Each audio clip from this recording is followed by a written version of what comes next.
Subscribe, share, like.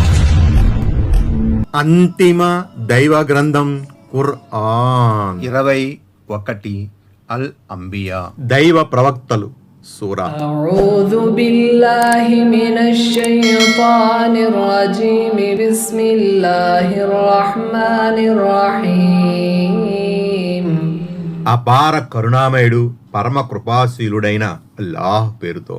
ఆయత్ number 64. فرجعوا إلى أنفسهم فقالوا إنكم أنتم الظالمون. ఆయత్ number 64. దాంతో వారు మనసుల్లోనే వాస్తవాన్ని ఒప్పుకుని అసలు దుర్మార్గులు మీరే కదా అని పరస్పరం గొణుక్కున్నారు. వ్యాఖ్యానం 74. హజరత్ ఇబ్రాహీం అలైహిస్సలాం సమాధానం వారిని ఆలోచనలో పడవేసింది. తక్షణం ఏమీ చెప్పలేకపోయారు. ఇతను చెప్పేది నిజమే కదా, నిజానికి దుర్మార్గానికి ఒడిగడుతున్నది మీరే కదరా అని ఒండొకరు గుసగుసలాడుకున్నారు. సాటి విగ్రహాలను విరగ్గొడుతుంటే అడ్డుకోలేని విగ్రహాలు పూజకు అర్హులెట్లా అవుతాయి అన్న ప్రశ్న వారి మెదడును తొలిచివేసింది. తమ విగ్రహాలపై కాపలాగా ఎవరినీ నియమించకుండా సంబరానికి వెళ్ళినందుకు వాళ్ళు పరస్పరం నిందించుకున్నారని మరికొందరు వివరించారు. ఆయత్ నంబర్ 65. ثم نكسوا على رؤوسهم لقد علمت ما هؤلاء ينطقون. ఆయత్ నంబర్ 65. కానీ తరువాత వారి బుద్ధి తలక్రిందులయ్యింది. ఇవి మాట్లాడలేవన్న సంగతి నీకూ తెలుసు కదా అన్నారు వారు. వ్యాఖ్యానం 75. ఆ తరువాత వారు ఆ షాకు నుంచి తేరుకుని ఇబ్రాహీం అలైహిస్సలాం వైపుకు మరలారు. ఈ విగ్రహాలు పలకలేవన్న సంగతి నీకూ తెలుసు కదా, మరి వీళ్ళనే అడగండి అని ఎందుకంటున్నావు అన్నారు. ఆయత్ నంబర్ 66, 67. قال أفتعبدون من دون الله ما لا ينفعكم شيئا ولا يضركم. ఆయత్ నంబర్ 66. ఇబ్రాహీం అప్పటికప్పుడే అడిగేశాడు, మీ పరిస్థితి కడు శోచనీయం. మీరు అల్లాహను వదిలి మీకు ఏమాత్రమూ లాభం గాని నష్టం గాని కలిగించలేని వాటిని పూజిస్తున్నారా? أُفٍّ لَكُمْ وَلِمَا تَعْبُدُونَ مِن دُونِ اللَّهِ أَفَلَا تَعْقِلُونَ. ఆయత్ నంబర్ 67. దూత్కారం మీపైన, అల్లాను కాదని మీరు పూజించే దేవుళ్లపైన మీకు ఈ పాటి ఇంగిత జ్ఞానం కూడా లేదా? వ్యాఖ్యానం 76. వారి ప్రశ్నలోనే వారికి సమాధానముంది. ఆ సంగతి తెలుసు కూడా వారు పసలేని ప్రశ్న వేసినందుకు హజరత్ ఇబ్రాహీం అలైహిస్సలాంకు వారి పరిస్థితిపై కించెత్ జాలి విచారం కూడా కలిగింది. అందుకే మీకు బొత్తిగా బుద్ధి లేదా అని సూటిగా అడిగేశారు. మీరు పూజించే ఈ విగ్రహాలు అత్యంత దయనీయ స్థితిలో ఉన్నాయని తెలిసి కూడా వాటి ముందే ఎందుకు తల వంచుతున్నారు అని తన ఆవేదనను వ్యక్తపరిచారు. ఆయత్ నంబర్ 68. قالوا حرقوه وانصروا آلهتكم إن كنتم فاعلين. ఆయత్ నంబర్ 68. దానికి వారి అహం దెబ్బతిన్నది. మీరేదన్నా చెయ్యాలనే అనుకుంటే ఇతన్ని అగ్నికి ఆహుతి చెయ్యండి, మీ దేవుళ్లకు సహాయంగా నిలబడండి అని వారన్నారు. వ్యాఖ్యానం 77. హజరత్ ఇబ్రాహీం అలైహిస్సలాం హేతుబద్ధంగా ఇచ్చిన సమాధానం వాళ్లను ఆలోచనలో పడవేసినప్పటికీ సత్యాన్ని బాహాటంగా ఒప్పుకోవడానికి అహం అడ్డు తగిలింది. వారి నరనరాన జీర్ణించుకుపోయిన అవిశ్వాసం, బహుదైవారాధన వారి మనోనేత్రాన్ని కాంతిహీనం చేసేసింది. అందువల్ల వారు పశ్చాత్తాప భావంతో కుచించుకుపోవలసింది పోయి కుహనా ప్రతిష్టల కోసం హజరత్ ఇబ్రాహీం అలైహిస్సలాం పై తిరగబడ్డారు. ఆయన్ని సజీవంగా దహనం చేసే సన్నాహాలు మొదలెట్టారు. ఆ విధంగా వారు తమ దేవుళ్లకు సహాయం చేయాలనుకున్నారు. పెద్ద అగ్నిగుండం తయారు చేయబడింది. వారు ఆ ఏకదైవారాధకుణ్ణి అగ్ని ఆహుతి చేసే దుస్సాహసానికి ఒడిగట్టారు. అయితే తన ప్రియతముని కోసం చల్లారిపొమ్మని అల్లాహ్ అగ్నిని ఆదేశించాడు. ఆయనకు రక్షణ కల్పించమని కూడా ఆజ్ఞాపించాడు. చల్లారిపో అని అనడంతో పాటు రక్షణ కల్పించు అని కూడా చెప్పడం గమనార్హం. రక్షణ కల్పించు అని చెప్పకుండా ఉంటే ఆ అగ్ని పూర్తిగా చల్లబడి మంచుగడ్డలా అయిపోయి ఉండేదని, అదే గనక జరిగితే హజరత్ ఇబ్రాహీం అలైహిస్సలాం తట్టుకోలేకపోయేవారని పండితులు వ్యాఖ్యానించారు. మొత్తానికి ఇదొక గొప్ప అద్భుతం. దహించి వేసే అగ్నిగుండాన్ని అల్లాహ్ తమ ప్రియతమ దాసుని కోసం పూలవనంగా మార్చివేశాడు. ఈ విధంగా కరుణామయుడైన అల్లాహ్ కర్కసుల బారి నుంచి తన ప్రవక్తను కాపాడాడు. ఆయుతుల నంబర్ 69, 70, 71. قلنا يا نار كوني بردا وسلاما على إبراهيم. ఆయత నంబర్ 69. ఓ అగ్ని, నువ్వు ఇబ్రాహీం కొరకు చల్లగాను సురక్షితంగాను మారిపో అని మేము ఆదేశించాము. وأرادوا به كيدا فجعلناهم الأخسرين. ఆయత నంబర్ 70. వారు ఇబ్రాహీంకు కీడు చేయాలనుకున్నారు, కానీ మేము వాళ్ళనే ఎక్కువగా నష్టానికి గురి చేశాం.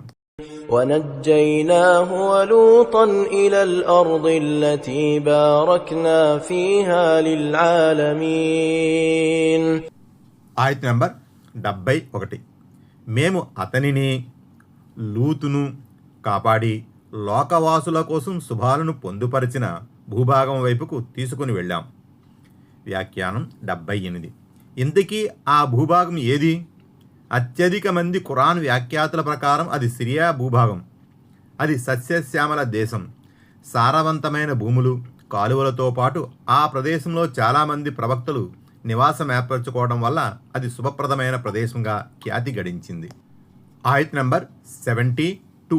ووهبنا له إسحاق ويعقوب نافلة وكلا جعلنا صالحين.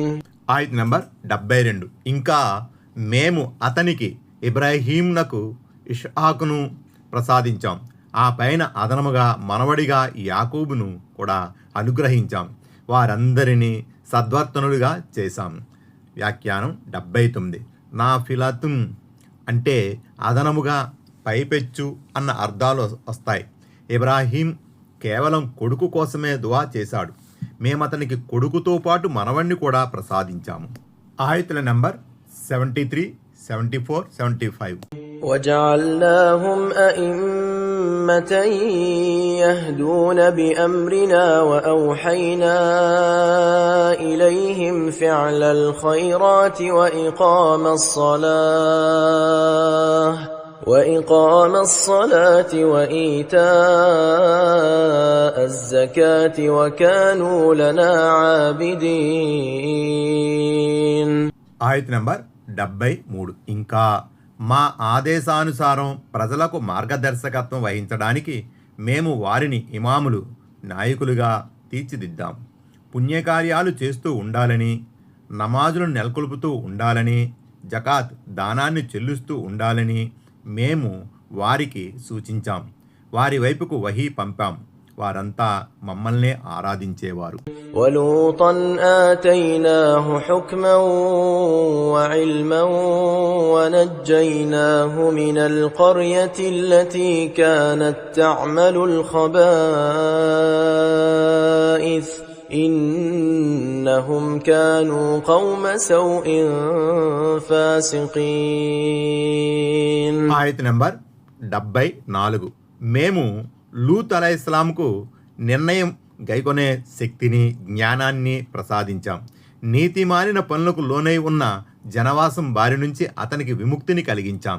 ఆ జాతివారు పరమ నీచులు, అవిధేయులు. وأدخلناه في رحمتنا إنه من الصالحين.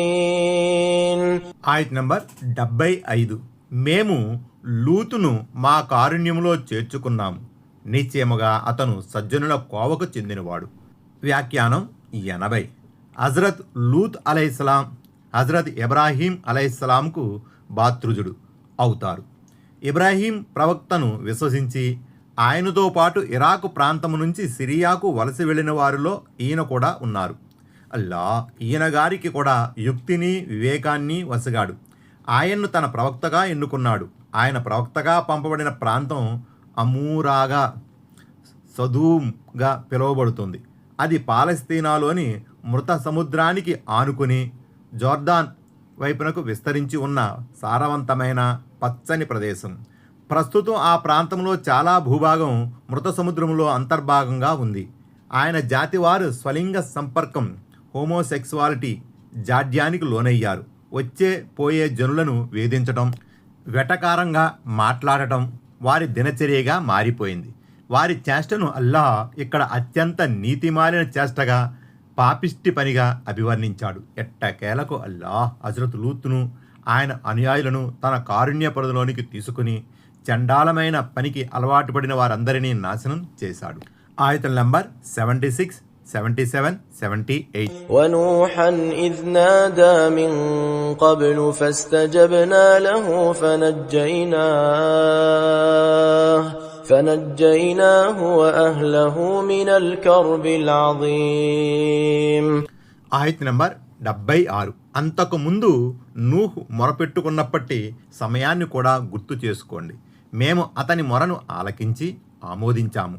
అతన్ని అతని ఇంటివారిని తీవ్రమైన వ్యధ నుంచి కాపాడాము. ونصرناه من القوم الذين كذبوا بآياتنا إنهم كانوا قوم سوء فأغرقناهم أجمعين. ఆయత్ నంబర్ 77. మా ఆయుధులను ధిక్కరిస్తూ వచ్చిన జాతికి వ్యతిరేకంగా మేము అతనికి సహాయం చేశాము.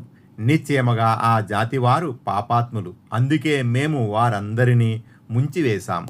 وداود وسليمان إذ يحكمان في الحرث إذ نفشت فيه غنم القوم وكنا لحكمهم شاهدين.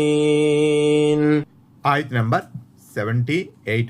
దావూద్ సులైమాన్లను కూడా జ్ఞప్తికి తెచ్చుకోండి.